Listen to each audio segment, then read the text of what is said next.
बांधवांनो, आज हिंदवी स्वराज्य खऱ्या अर्थाने स्थापन झालेले आहे. यापुढे आपले कोणतेही शोषण होणार नाही याची आम्ही ग्वाही देतो. या हिंदवी स्वराज्यात आपण स्वतंत्र व सुरक्षित आहात. तर चला श्री भवानी मातेला वंदन करून आपल्या कार्याचा श्री गणेशा करूया. उठा आणि पुन्हा आपल्या धमन्यात ठेवा मर्द मराठ्यांचं सळसळतं रक्त.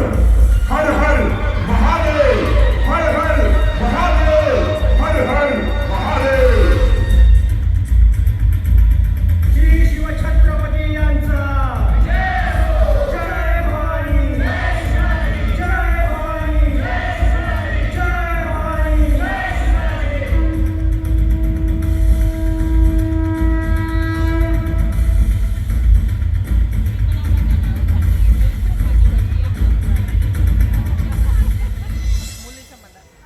मंडळी, अशा या शिवरायांच्या महाराष्ट्रात शिवाजी महाराजांनी मराठी रयतेची रक्षा केली.